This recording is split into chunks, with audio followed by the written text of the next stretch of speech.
Hey, what's going on? It's Doug Cunnington here, and I'm talking to my friend Ben Adler. He started a new site at the beginning of 2020. It's all informational content. He's getting about 10,000 visitors per month and making about $200 per month. He's taking a couple cool approaches with keywords and the content and the link building portion. So we're going to dig into the details. All right, we're going to bring Ben on now. How's it going, Ben? Hey Doug, thank you. Good. How are you? Doing great here. And yeah, really interested to hear about your site. Sounds like you've been getting good results and definitely a different approach than what I have taken in the past for a brand new site. But for the folks that don't know you, can you give us a little intro? What do you do, and where can people see some of the stuff that you've been working on? Sure. So I started affiliate marketing maybe 6 years ago. I have a programming background. I discovered niche websites on Reddit, so I gave it a try. And my first website was a review style website, and that's what I was first introduced to. So I thought that was the only way to do affiliate marketing online was to do review websites. I didn't know anything else. And I had a pretty successful website doing that from the previous interview I had with you. And I actually sold that at the beginning of the year. So now I run two smaller sites. And I've been getting more into ads lately. And I realized review websites are becoming more competitive and they're not as enjoyable for me. So I'd be much rather writing informational content. So that's a switch I've gone to right now. Awesome. And when you sold the site, can you give us a couple details? I don't know if you could share the actual amount or how old the site, just a couple little highlights there would be cool. Yeah, the site was 5 years old. I sold it for mid five figures with a broker, investors.club. So that's a shout out for them. Okay, cool. They actually have pretty low fees and handle everything well. All right. It's crazy how many different marketplaces and brokers there are out there because once you start poking around, there's a ton of them. Although a lot of times we just hear about some of the big players like Empire Flippers, FE Mhm. International, Motion Invest is out there as well, serving like a different part of the ecosystem there. So very cool. And when you started the site, were you thinking, hey, I may eventually sell it, or what made you go that route to unload it at the beginning of the year? Yeah, I actually decided, well, I thought about selling it a year prior before I actually did, and I thought I would hang on to it to get the extra year earnings. Unfortunately, it started going downhill, so I don't know if it would have made a difference. Sure. But I got tired. It started going downhill, and I got tired of working on it, and I figured if I didn't want to work on it anymore, I might as well sell it. Very cool. Yeah. I encourage people to check out the previous interview. We talk a little bit more in depth about that site, but let's move on to the site that you spawned up. So you mentioned, you were getting maybe a little bored with the review type sites, and you and I both work with Ezoic in some capacity, and they're big on display ads as a software platform, really. And I imagine that helped influence you to give it a try. But are there any other reasons why you were thinking, hey, I want to move away from these just standard affiliate sites? Mostly the competition. Informational sites you can rank without backlinks a lot easier because everyone is going after reviews, especially the big players with budgets. And if you don't want to link, I didn't want to play that link building game, so I decided not to. All right. And just out of curiosity, is it in a category area, a niche where you potentially could add product reviews in the future, or is it not really lending itself to that area? Yeah, there's definitely room for affiliate. There's actually a lot of products in my niche, and I just haven't done any reviews yet for them. Awesome. So that's a great way to set it up, I think. So let's move into your keyword approach because I imagine that's sort of like the root of what's going on here. So just take us through that thought process. I like to focus on low competition keywords, and I actually use Google Autosuggest to type in random parts of questions. Um, like if you go on Google and you type in "why do dogs," you'll see a whole list of suggestions Like, why do dogs eat grass? Why do dogs bark so loud? Things like that. And once you get in the habit of searching for things, you can. I got to redo this. Sure, sure. Go ahead. What was the question? What was my approach? The overall approach to like the keywords, and I think I mean you were doing perfect, and then yeah, you were like, why do dogs blah blah blah. Yeah. So Yeah. So if you type in questions into Google Auto Suggest, like why do dogs, and then up will come suggestions like why do dogs eat grass? Why do dogs bark so loud? And after a while, you can get the hang of what to look for. And when I find something, I look at the top 10 search results. And what I'm looking for is user-generated content. So these are sites like Quora or Reddit or forums. And the reason why these are indicators of low competition is because these are pages that are not specifically optimized for SEO. And the fact that they're ranking and they're not specifically optimized means it's low competition. So I like to find these question-based phrases that are low competition to go after. And I realized that even some really basic questions that some people might think are stupid can rank really well. And the reason is because there's a lot more beginners in niches than experts. And beginners usually have a lot more simple questions in a niche. So just some examples, can I drive my car without a gas cap? Like just if you're a car mechanic, that's an obvious question. Never driven a car before, you might not know the answer to that. okay, gotcha.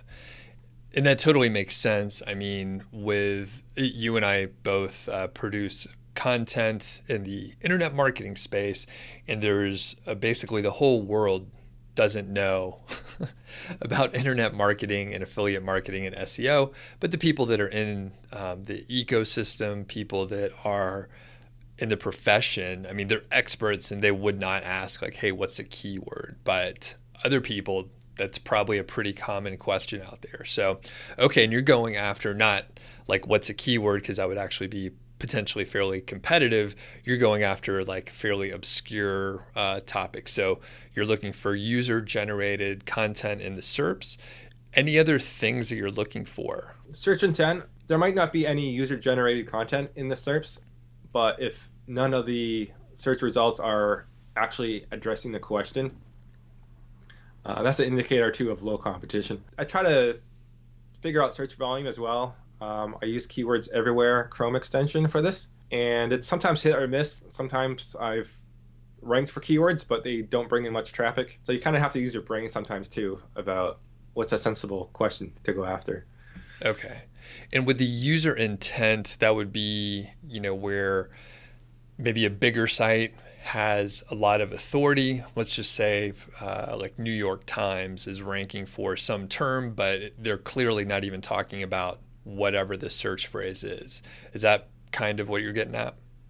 Yeah, that would be a great example of a low competition keyword where authority sites aren't specifically addressing the query. And I guess, do you have any like specific examples where you then publish something specific, like why do dogs eat really green grass, and then you found, oh, you did displace this very high authority or several high authority sites with that term just because you were actually going after the searcher's intent? I can't think of any specific examples, but Okay. if I look through, I may be able to find some. Yeah, that was a bad question. I think it happens, and I know I field a similar question where people are like, okay, there's a site, or sorry, there's like 10 sites that are all, very well established. They're 5 years old. They're all like news kind of sites or something really authoritative. How could my site rank? And usually I'm just like, you got to try it. I can't tell you exactly if you're going to do it or not, but if you test it out at some volume, like you're going to be able to probably outrank if you're going after that searcher's intent. So, okay, great. Going deeper into keywords, are there any other types of keyword phrases that you really like? You mentioned, questions here, but are there others that you find that you get real good traction with? Questions mostly. For my review style website, I found comparisons to be actually really well. If you're reviewing skateboards, and there's a lot of different kinds of skateboards, so there's more opportunity to compare two products together that someone hasn't done before specifically with those two specific products together. So that works well when there's a bigger variety of products in your niche. All right, cool. And that totally makes sense as well. I know when I've looked for, I'm into cameras and stuff, and I was trying to compare various lenses, of which there are a lot of them. There are older versions, there are newer versions, there's other manufacturers. So all of a sudden, if you just have like one focal length, one specific sort of lens that you're looking at, you may have, 6, 8 permutations of that like focal length. So I'm getting deep into the camera stuff, but yeah, I can see how that could explode if you have a lot of different accessories and products and stuff like that. Okay, very good. And let's see. So you mentioned comparison, the best of type keywords. I suspect those are the ones that you're talking about that are like just more competitive, even if they're sort of lower competition. There's just a lot more of them out there, right? You can still find lower competition in best of, and I actually have found some. I just don't enjoy writing them as well as informational content. Right. I find them a little bit tedious and redundant. Yeah, I can definitely see that. With the keyword approach, any other details that you want to share, or anything that was particularly helpful? Oh yeah, some of my keywords I found were actually on a site called Stack Exchange, and this is a website of little communities. And for example, there's a photography community on there, and people ask questions very similar to Quora, but there's a lot of intelligent people on that platform. So you can see how many times a question was viewed and how popular it is, and you can kind of gauge what's a good question to go after. And it's also great for research too when you're writing content. Like I said, there's a lot of smart people in there that you can research. Okay. So did you say go to a tool like Ahrefs or SEMrush and like scrape their organic keywords and then filter down to your niche so that you could just say, oh, well, here's more user generated content? And sometimes, I know the site you're talking about, by the way, there's a lot of developers and stuff, right? Is that the origin of the site? Yeah, I think it was originally aimed at programmers, but now all these other smaller communities popped up on the same platform. Okay. Yeah. So there's really smart people, but also that means sometimes the responses are kind of, I don't know, I don't know how to even phrase it, like more abrupt. They're like, you're an idiot, and then they'll answer the question, like that sort of thing. With that said, there's good material there, but I can see how, like, if someone was like, if you had the option to go to Stack Exchange or a website that stripped out the attitude and just gave you the answer, I'd go to the other website. So, okay. So did you go scrape some keywords from Stack Exchange and got like some good ideas? Plus you had research URLs to maybe refer to later, right? When you say scrape, I didn't use any specific program, but I browsed through the sites manually. Awesome. Okay. So moving on to content. It sounds like you're doing a lot of the writing yourself, but yeah, what's your approach with content overall? Some of it I've written myself, a lot of it I've outsourced as well. So my approach is, the first thing I like to do is figure out user intent. So the first question I ask is, when someone searches for this keyword, what are they actually looking for? Like, what situation are they in? Why would they be asking this question? Because no one searches for something unless they have a problem. Like, so I try to get in their shoes and just come up with like real information that's like really detailed that actually really helps them. Can I drive a car without a gas cap? I would say, would it harm your car? Is it good for your car? What Is it happens dangerous? Yeah, that seems like, hey, will the car blow up? Yeah. Is it dangerous? So I'm trying to think of like what related questions they might have, or what's the next logical question they would have after I answer the first one. All right. Is this, and we're going out of order here, but like, is this a niche that you're interested in? Like, you're mentioning that you're trying to put yourself in the person's shoes. Any, details on the niche selection here? When I first picked the niche, I wasn't into it, but I've started to get into it myself, which is, I think, a really good strategy because as I'm learning things, I can also answer them on the website and take my own photos if I own the products and things like that. Very good. All right. So you basically identified something that was low competition, it looked interesting enough, and then as you spend more time on it, you're getting into it. All right. That's cool. Now, with the content, I think you said you have about 40 posts or so. Yep. So, from January, that's not a huge output compared to, some people are going nuts out there and publishing, 1, 2 articles per day.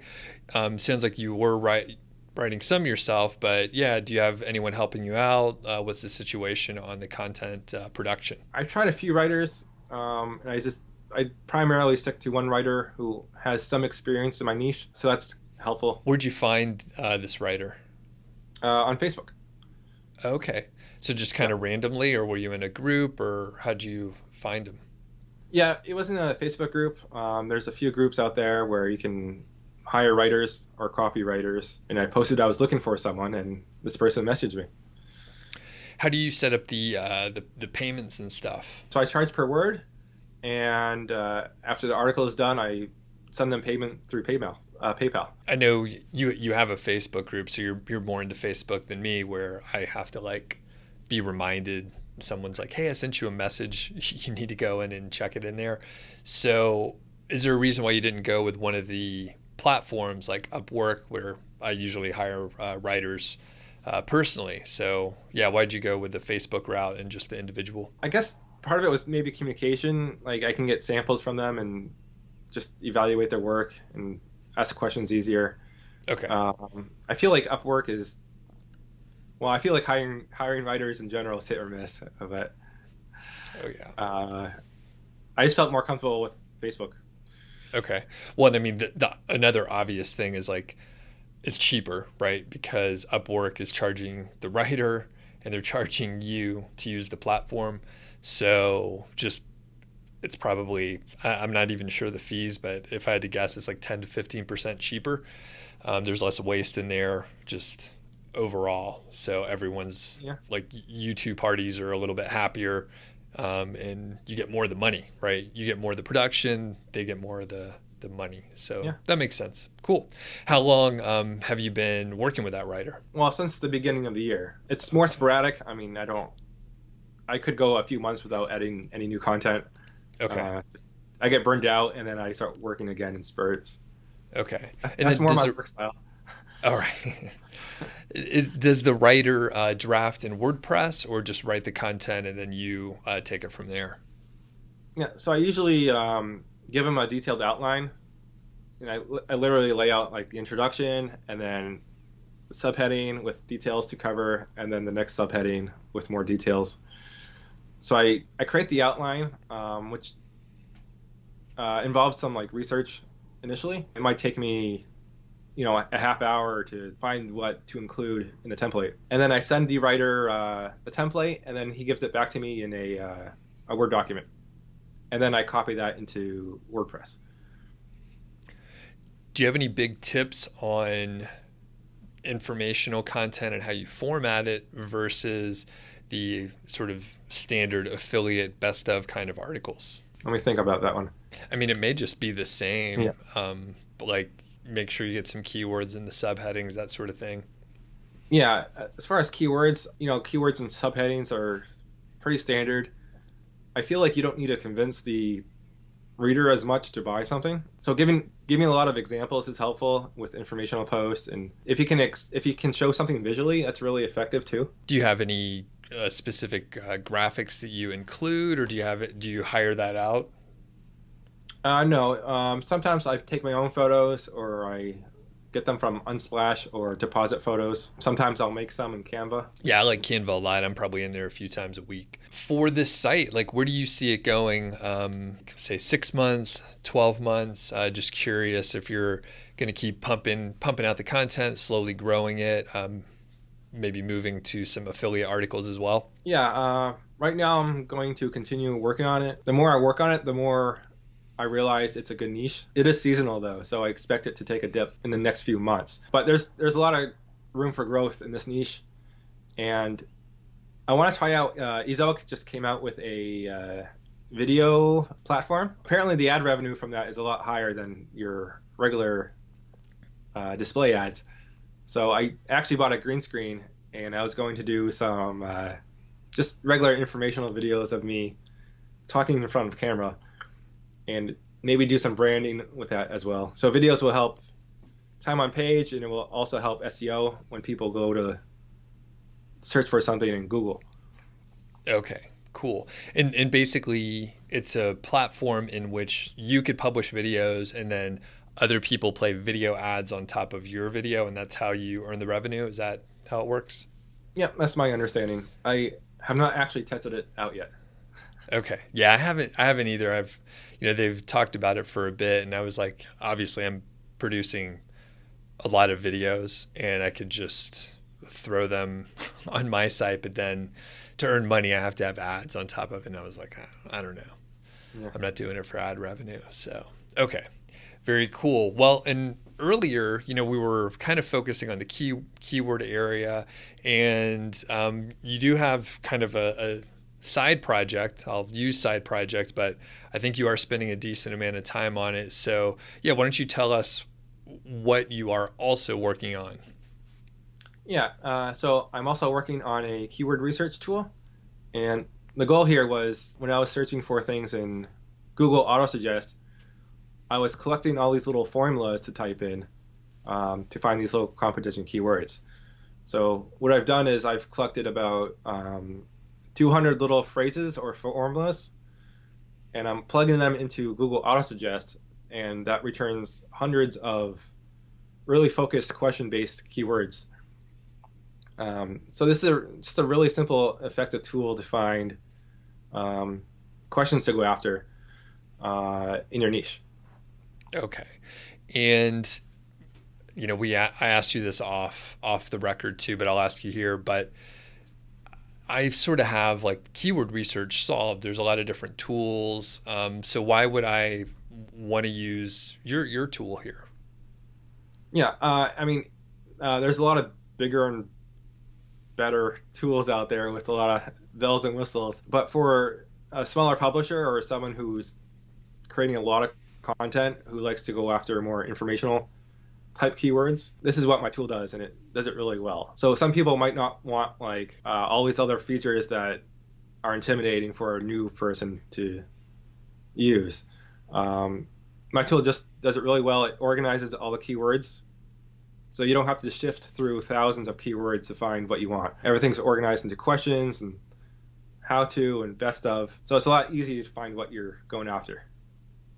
Perfect. And that's a good answer. I was going to say it does show other keywords that are not informational as well. So like I think the focus is informational keywords. You can correct me if I'm wrong, but there's also, product style keywords where you have comparisons, best of, and just the normal sort of keyword research that we expect to see, but without the complexity. It's a very, I would say, lean tool where you can, because we did a demo earlier. So you type in a keyword, this sort of the seed keyword, and then what it does is like all the filters that I would normally have to set up in any of the other tools, it's already filtered for me. So it strips out a lot of the garbage that I wasn't interested in anyway, and it sort of distills it down into a tighter list, of which there are still hundreds of keywords. So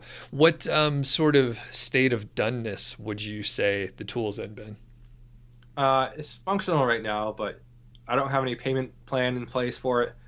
I'm actually still deciding on pricing. I don't even have a name for it yet, but the core is functional right there. where you can actually use it.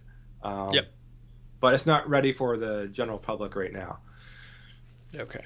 So it's like alpha stage, maybe I would say close to beta because I used it for a few minutes and it didn't break and it was fast enough. Yeah. Yeah, beta. You could call it beta.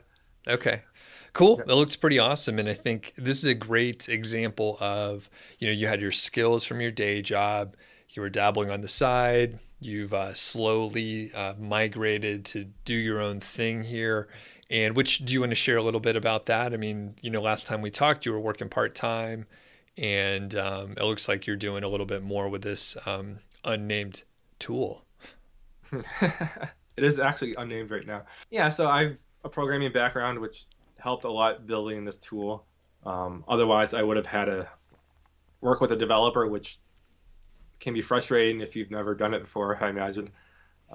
Especially when things are changing all the time. I had a lot of big plans for this tool, but I cut a lot of it out. I figured, well, I want to do one thing and do it really well. So yeah, so I was on contract with my on my job, and then I decided to work more on this tool. So that's my main focus right now.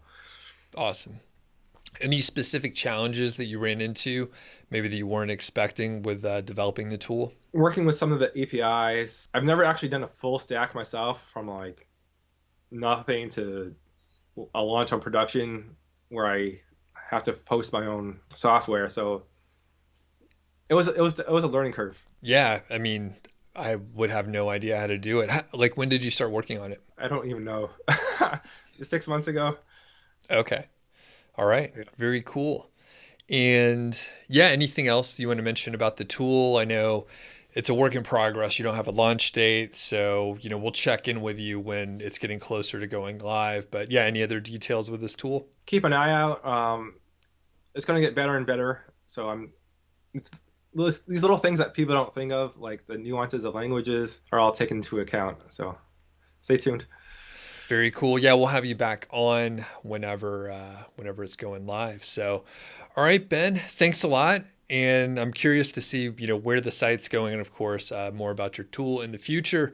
We appreciate it. And where can people find you? We'll link up so they can get to you. So I have a website called affiliatenichebuilders.com, and I also have a Facebook group on the same name, Affiliate Niche Builders. So you can find me on Facebook or visit my website. All right, cool. How many members in that Facebook group now? About 5,600 right now. Wow, wow. And if I remember right, you had about 3,000 back in January when we talked before. I don't remember. Okay. Well, it sounds Yeah. bigger than I remember it. So Yeah. very cool. Well, thanks, Ben. Appreciate it. Cool. Thanks, Doug.